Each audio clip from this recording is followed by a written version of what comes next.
Mic test. Okay na. So, this is part of the series that I'm doing on the hidden book. No? Ibig sabihin, meron tayong somewhat heretical ideas na introduce ngayon. Heretical, ibig sabihin, hindi siya conventional sa Christianity at saka lalo sa Adventism at saka mas lalo na sa talagang mas strictong mga reformers. No? Pero I can still have, meron pa rin tayong basis na isalit natin yun sa pag-aaral. Isalit natin yun sa pag-aaral. Meron tayong tinatawag na hidden book. No? Na-encounter mo itong hidden book? Parang? Narinig mo na. Narinig ko na rin po yan sa YouTube. Sige, mamaya. Yun po yung pito eh. Ha? Pito ata yun. Ay hindi, iba pa yata yun. Okay. Mamaya. So, let's bow down our heads and pray. Our loving Father in heaven, Lord, we ask again for your loving mercies and thank you for giving us your spirit today. And we are praying that we may end up in totally understanding who you are.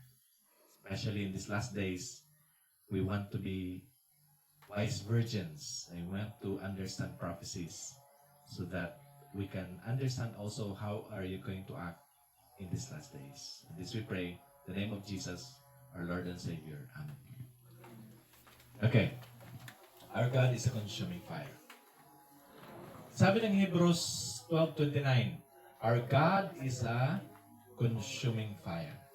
Anong ibig sabihin na our God is a consuming fire? No? Deuteronomy 4:24, for the Lord thy God is a consuming fire, even a jealous God. Hindi lamang siya consuming fire, kundi jealous pa. Okay? Pero sabi naman ng 1 John 4:8, God is love. 1 John 4:16, God is love. So God is a consuming fire. God is love. Sino ang mathematician dito? Math teacher. Negative and positive. Ano ba yun? Yung Logic. reciprocal ba? Anong tawag doon? God is equals to love. Therefore. Sa mathematics. Hindi pa. God is equals to love. God is equals to consuming fire. Therefore, love is a consuming fire. Tama ba? Tama ba yung equation ko? Yeah.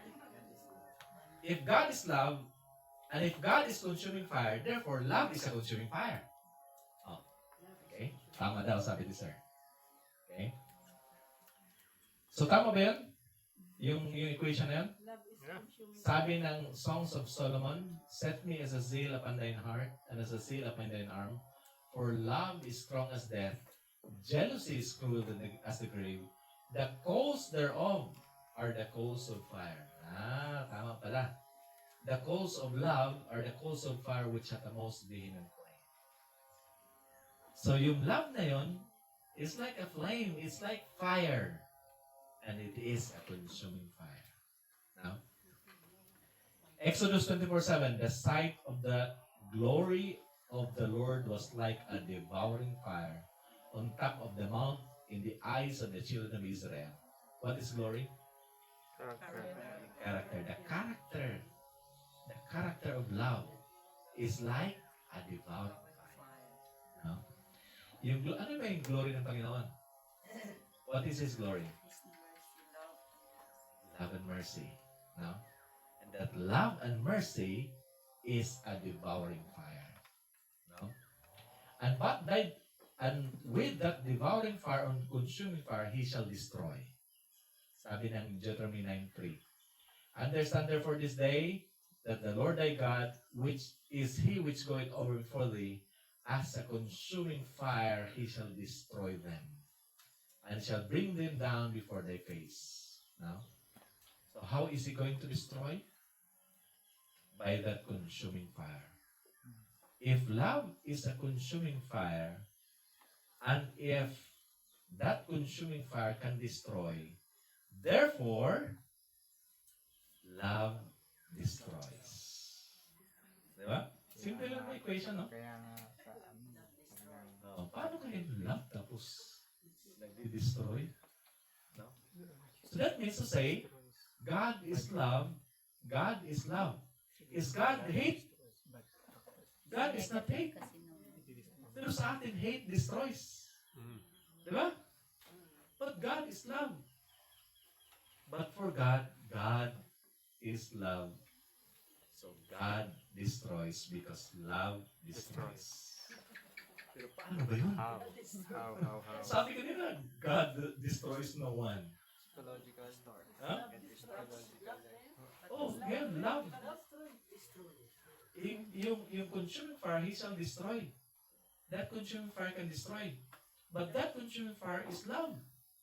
So therefore, love destroys. But love, God is love. So God destroys. Wow. So tingnan natin yan. No? 2 Thessalonians 2:8. And then shall that the wicked be revealed, whom the Lord shall consume with the spirit of his mouth, and shall destroy with the brightness of his coming. How is he going to destroy? By the brightness of With the brightness of his coming. And how the Lord consumes? How does he consume? With the spirit. fire. With the spirit of his mouth. No? Tingnan natin. Ang gagawin natin ngayong umagang ito is puro definition ng let us not allow to define it using our own private interpretation or private dictionaries inside our head. We're just going to use the Bible itself to define all these things. No? Isaiah 11:4.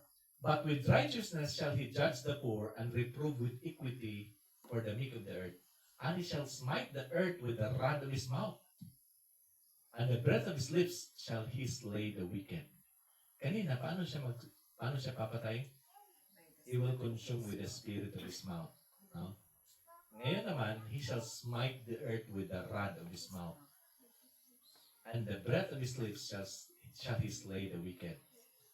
Paano niya papatayin yung wicked? Slay with the lips. With the breath of his lips. Ano yung breath of his lips? Word. Yun yung tinatawag na nauna na tayo. Okay? Yung breath of his lips, ano yung breath? Di ba spirit din yan? So the breath of his mouth, the spirit of his mouth, he shall consume with the spirit of his mouth. At ang sabi dito, he shall slay the wicked by the breath of his lips. And what is the breath of his lips? That is the rod of his mouth. And what is the rod of his mouth?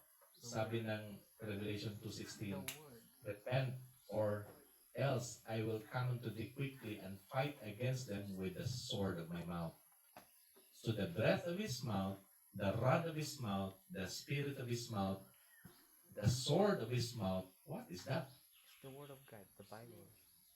Hosea 6:5, therefore I have hewed them by the prophets, I have slain them by the words of my mouth. Yun po yung 10 utos.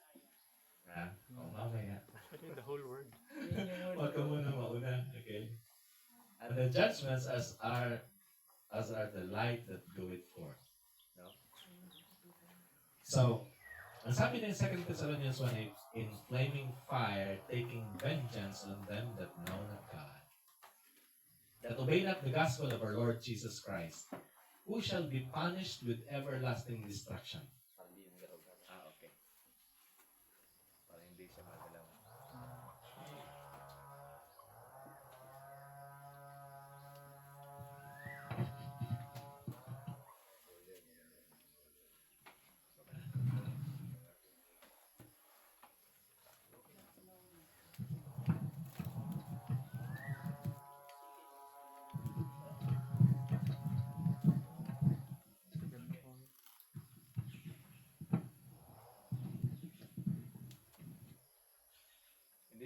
Hindi ba kayo inaantok?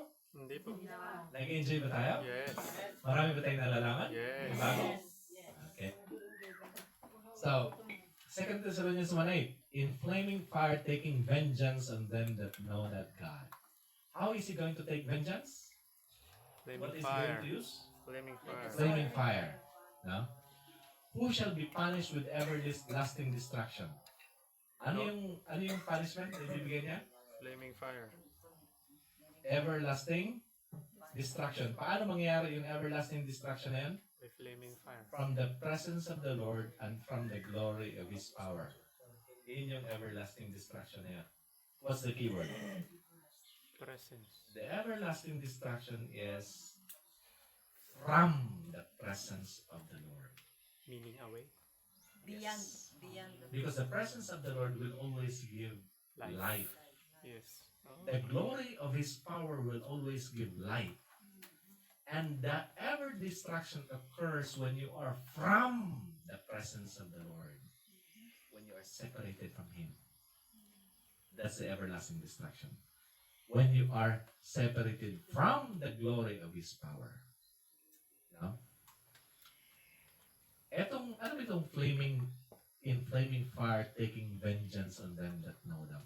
Love God. Di ba sabi ng Romans 12:19, Dearly beloved, avenge not yourselves, but rather give place unto wrath, for it is written, Vengeance is mine, I will repay, said the Lord. Etong ginawa mo sa akin, Diyos na bahala sa'yo.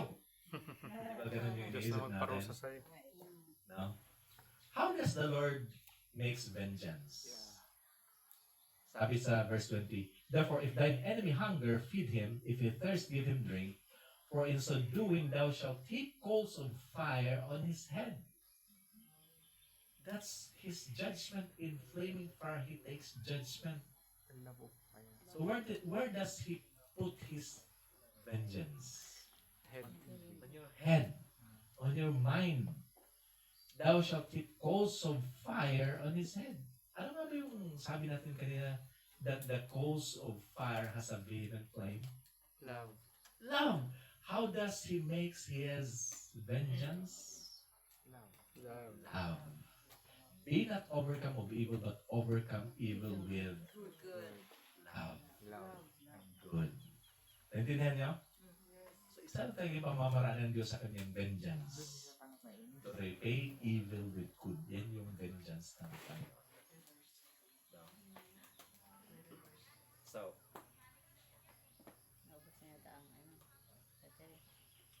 so who is the appointed judge in the last day?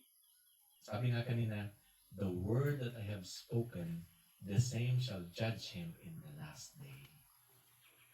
Now, how is he going to smite? How he is going to slay the wicked?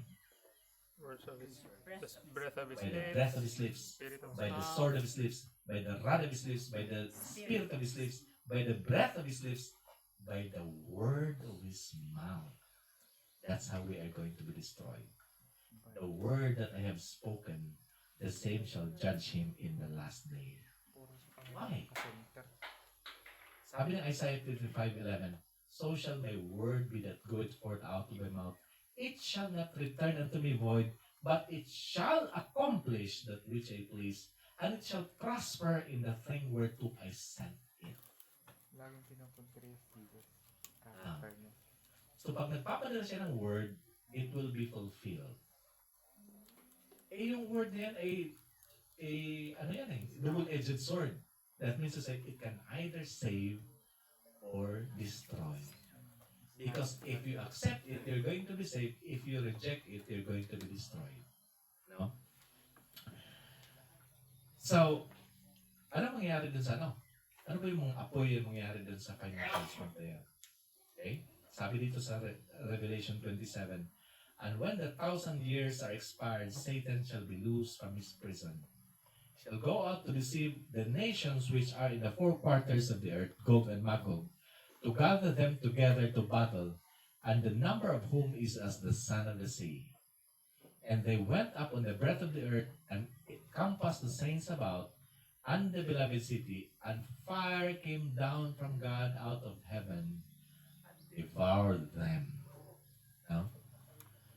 So, para maintindihan natin ito, kung ano yung mga, kasi yung sa Revelation ay masyadong general yung mga pangyayari doon. No? Pero meron tayong makitang talagang detailed kung paano mangyayari yung final judgment na yun. No? At introduce ko kayo dito sa tinatawag na hidden book. No? Saan natin nakita yan? Punta tayo dito sa Word to the Little Flock. No? Ito ay description ni Ellen White dun sa time of trouble. No. Sabi niya dito, at this time God's chosen all so clearly that we had the truth and came out and endured persecution with us. And I saw sword, famine, and pestilence, and great confusion in the land. And she's quoting from Ezekiel 7, and also in 2nd Esdras 15, 5 to 27. 2nd Esdras? Apocrypha. Wala naman yan sa sa King James. No? The wicked thought that we had brought the judgments down on them. They rose up and took counsel to rid the earth of us, thinking that then the evil would be stayed. And she's still taking that from 2nd Esdras 16:68 to 74. No? Pero yung 2nd Esdras, wala yan sa King James Bible. No? Sa 15 MR, merong dito, yung pagpapatutuo, testimony, na sinulat ni Mrs. Holland at saka Mrs. Winslow at saka Mrs. Lam. Ang sabi nila, pinirmahan nila to. At another time of meeting, at a meeting held at Brother Curtis in Topsam, Nabasa ko Maine, yung iba niya. she was taken off in vision and arose to her feet and took the large family Bible from the table and held it on her hand sometime at an angle of 45 degrees. Di ba meron tayong mga picture dyan na nakikita natin na naghawak siya ng Bible? No? Ano yung sinabi niya nung tinaas niya yung Bible ngayon? Sabi niya, and said the hidden book was not there. Wala na yung hidden book dun sa malaking Bible na yun. And when someone asked if the Apocrypha was not in the Bible, Brother Curtis remarked it was not. Wala na yung Apocrypha dun. Sabi ni Ellen White, wala na yung hidden book dun sa Bible na yun. Tinanong nila kung nandun ba yung Apocrypha dun. Sabi ni Brother Curtis, wala yung Apocrypha dun. No? So ano ba yung Apocrypha? No? Sabi dito, she talked sometime about the hidden book. No one knew but Brother Curtis' family that the Apocrypha was not there. Ano pala yung Apocrypha? Ano yung hidden book? Sabi dito, sa 16 MR 34 paragraph 3. Okay? Diretsuhin ko nandito sa naka-red. I saw that the Apocrypha was the hidden book and that the wise of this last day should understand it. Do you want to be the wise virgins? Yes. We want to understand the hidden book. And what is the hidden book? Is the Apocrypha. But one thing, sa lahat ng mga apocryphal books, doon lang siya nag-quote doon sa 2nd Esdras. Hindi ko alam, hindi pa ako nag-study doon sa ibang apocryphal books, but I can assure you that Ellen White quotes from the 2nd Esdras. No? At meron din siya mga warning doon sa meron din siya mga warning about the Apocrypha of the New Testament. Kasi, kaya nga po iniwala niya. Kasi medyo, yun, may contradictions na doon niya at saka meron mga fantastical ideas na doon. Pero yung ibang Apocrypha naman, hindi ko pa napag-aralan yun. Pero napag-aralan ko yung later, yung portions, yung chapter 12 hanggang sa katapusan chapter ng 2nd Esdras at nakita ko description nga ito ng last days. Kaya kung na-open po ako dun, parang naging open-minded ako. Nabasa ko Kailangan yan. lang natin maging open-minded sa mga Okay. books. So, tingnan natin ngayon yung 2nd Esdras. No? Sa ngayon, ito lang yung may recommend ko kasi ito lang yung nabasa ko eh. No? Umpisa natin. It came to pass after 7 days, I dreamed a dream by night. And lo, there arose a wind from the sea. And it moved all the waves thereof. Pag sinabi mong wind, ano nga ibig sabihin? Doctrine or teaching At saka, yung mainly talaga, pag sinabi mong galing sa dagat, from people. equal yung dagat, di ba? Saka yung wind ay trouble. No? And I beheld, and lo, a man waxed strong with the thousands of heaven. Sino ba yung man waxed strong with the thousands of heaven? And when he turned his countenance to look, all things trembled that were seen under him. Pag tumingin daw siya, lahat na nasa baba niya, takot sila. And whensoever the voice went out of his mouth, all they burned that heard his voice. Lahat na makarinig sa boses niya, sunog sila lahat. Ano bang ibig sabihin nun? No? Like the earth failed when it felt the fire. Di ba yung fire kanina? Love yun. Verse 5. After this I beheld, and lo, there was gathered together a multitude of men, out of number. Pag sinabi mong out of number, like the son of the sea, uncountable, no? Innumerable. From the four winds of heaven. Ano yung ibig sabihin ng four winds of heaven? From the four corners of the earth. To subdue the man that came out of the sea. No? Yung tao na yun ay galing sa dagat. No? Ibig sabihin, gusto nang talunin, napakaraming tao ang dumating para talunin yung tao na yun na galing sa dagat. Verse 6. But I beheld, and lo, he graved himself a great mountain. Gumawa na siya ng sarili niya ng isang great mountain.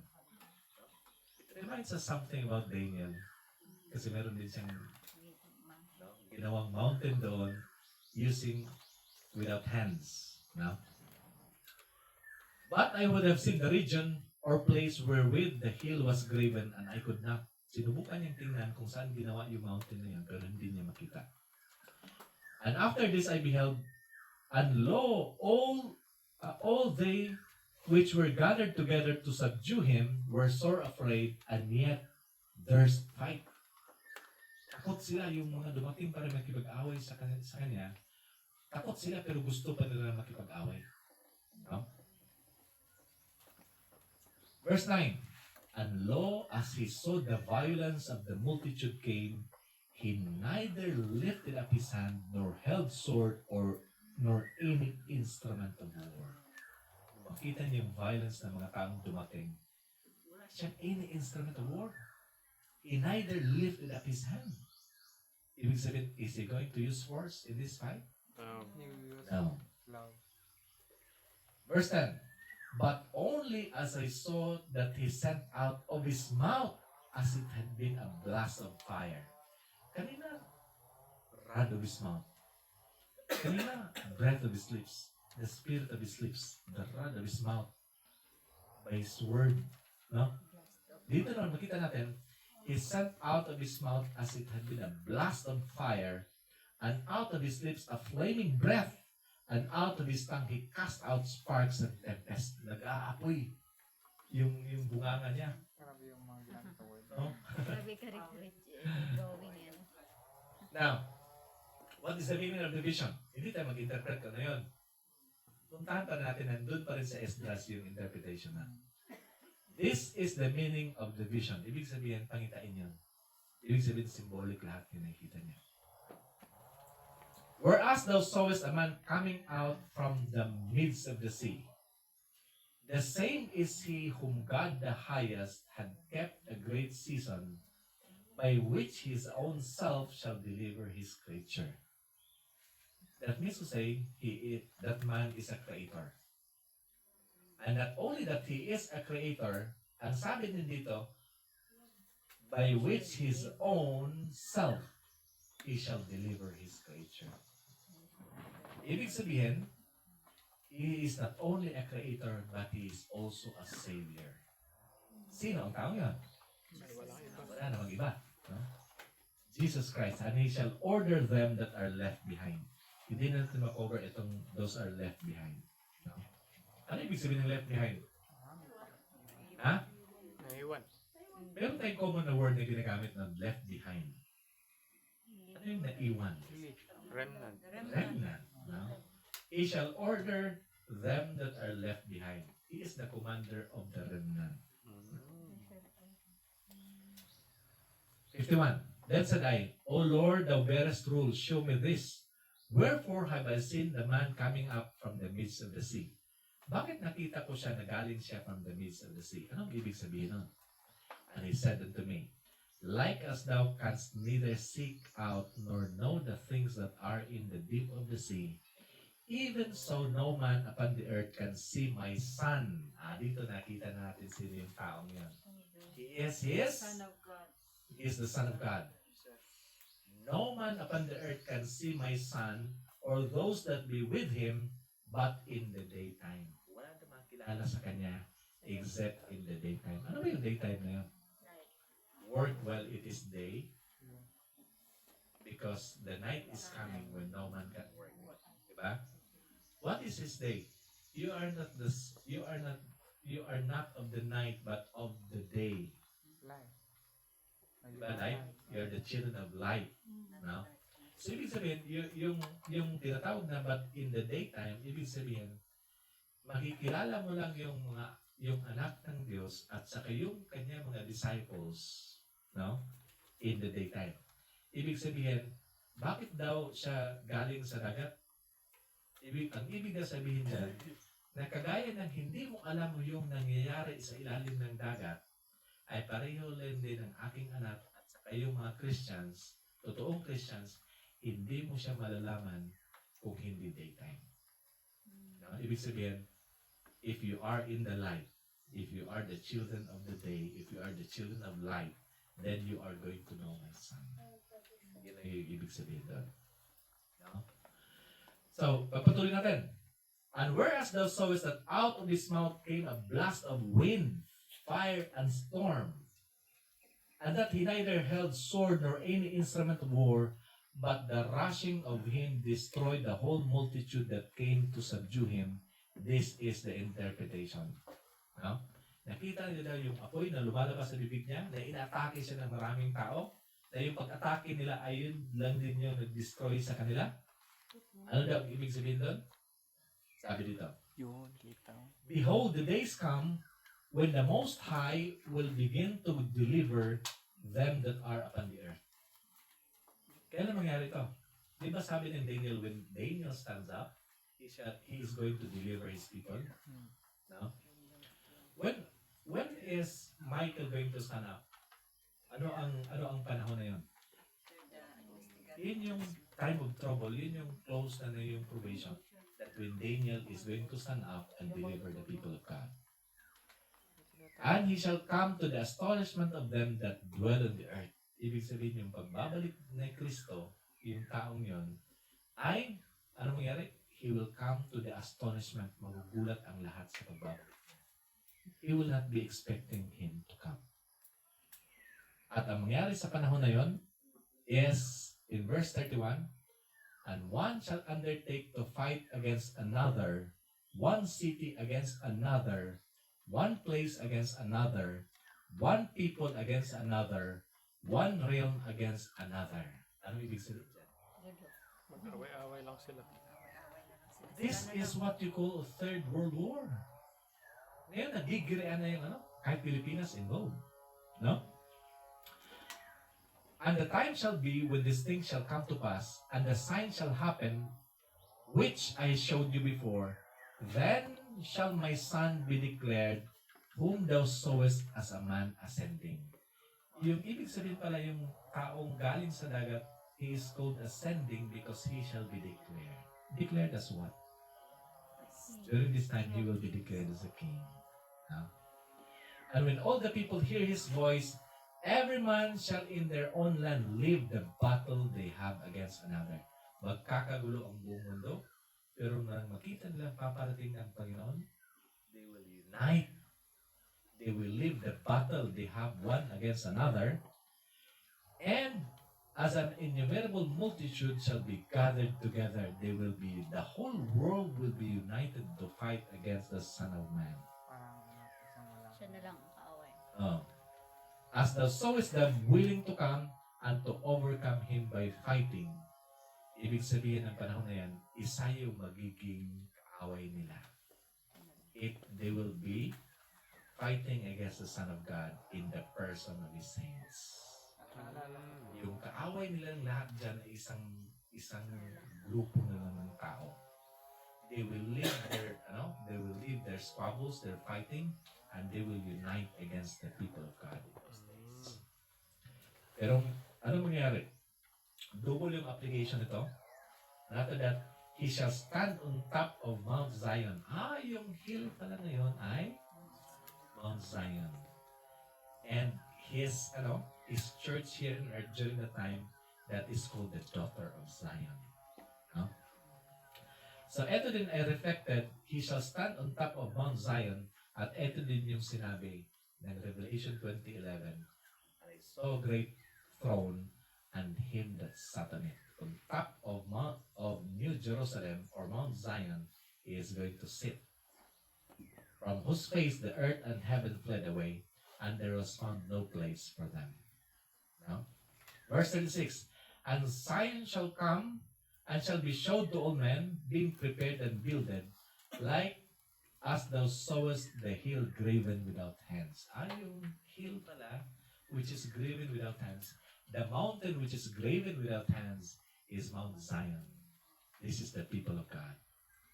And this my son shall rebuke the wicked inventions of those nations, for which their wicked life are fallen into the tempest, and shall lay before them their evil thoughts, and torments wherewith they shall begin to be tormented, which are like unto a flame. And he shall destroy them without labor by the law which is like unto me. Let us break this down kasi mahaba ito. What is the law? Character. Which is like unto me. Anong ibig sabihin ng phrase na yun? This is his character. The transcript of his character. The law which is like unto me. He is going to destroy them without labor. Without any effort, he is going to destroy them. By what instrument ang gagamitin niya? By the law. And how is he going to do that? He is going to open their minds. Di ba sabi kanina? Sa final judgment is he is going to look upon their eyes. And their minds will be open. Their life history will be open. Their sins will be open to them. He shall lay before them their evil thoughts, and the torments wherewith they shall begin to be tormented, which are like unto a flame. Ito yung ever-burning fire. Yung torment nila will be like a fire in their minds when he is going to lay before them their evil thoughts. No? At ito yung reflected naman sa Revelation 14:11, the smoke of their torment ascended up forever and ever, and they shall have no rest day nor night, who worship the beast and his image, and whosoever receiveth the mark of his name. The sinner's own thoughts are his accusers, and there can be no torture keener than the stings of a guilty conscience, which give him no rest day nor night. Bakit hindi sila makapag-pahinga?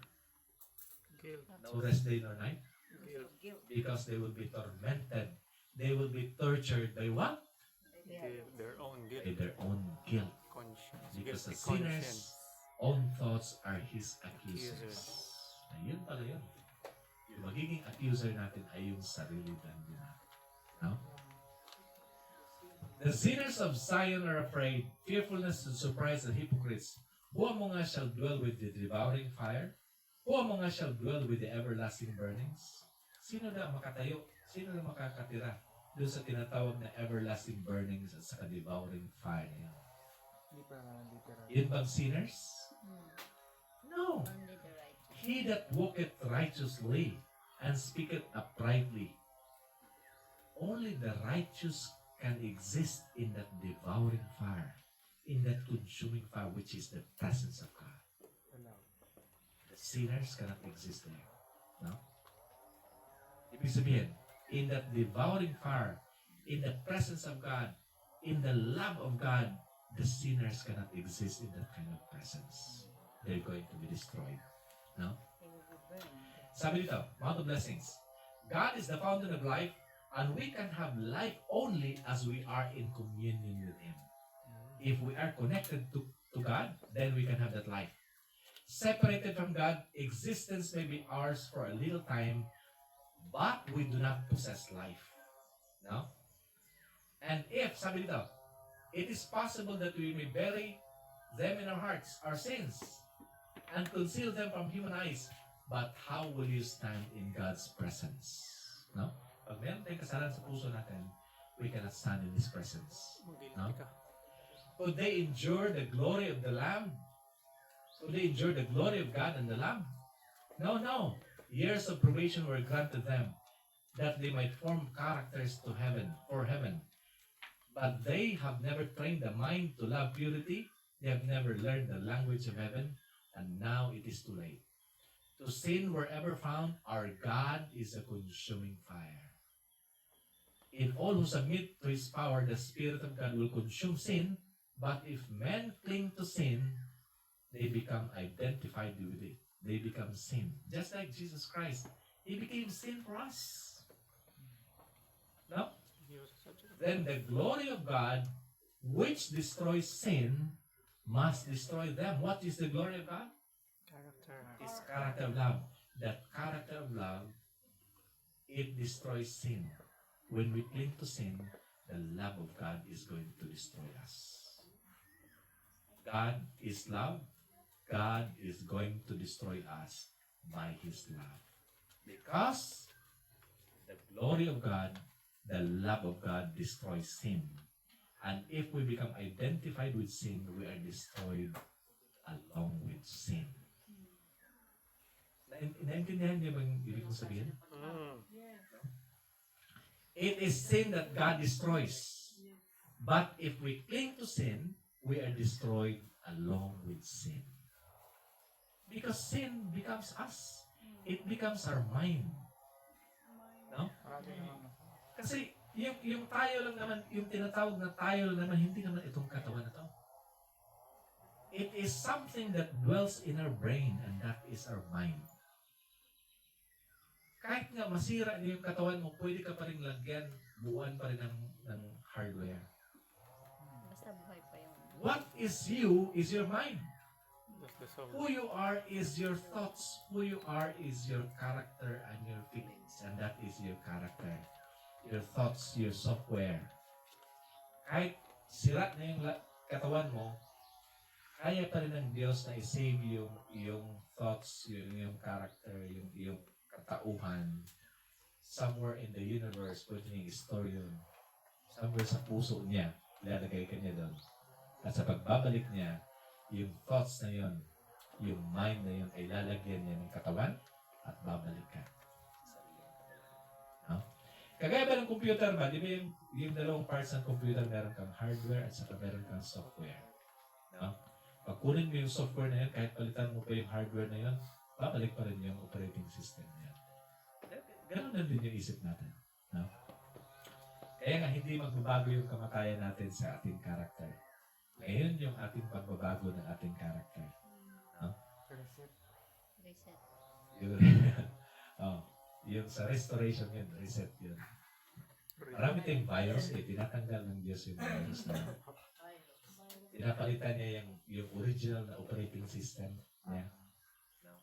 Kasi yung virus na yun, sinisira niya yung operating system. Pag tatanggalin mo lang yung virus na yun, hindi na mag-operate yung operating system mo. Kaya pinapalitan niya ng character niya yan, yung masira natin. So sabi dito, men set themselves in opposition to God, and all that would have been their salvation was turned to their destruction. At the second advent of Christ, the wicked shall be consumed with the spirit of his mouth and destroyed with the brightness of his coming. The light of the glory of God, which imparts life to the righteous, will slay the wicked. No? Papatayin sila. Ano ba pumapatay yung glory niya? Makikita mo yung iyong character at yung unlikeness mo sa Panginoon. And the only thing that you can do to save you from that brightness, from that glory, is to run away from God. And the farthest place that you can run away from Him is to run towards that eternal death. Because you cannot exist in the presence of God. So, ano yung sinabi? With the spirit of His mouth, He shall destroy, and with the brightness of His coming, that means to say, the light of the glory of God, which imparts life to the righteous, will slay the wicked. Yun sana yung nagbibigay sa'yo ng buhay. Pero yun yung papatay sa'yo. Kaya nga sa pagbabalik niya, hindi makatiis yung mga kings of the earth. No? Yung mga kings of the earth, what are they going to do?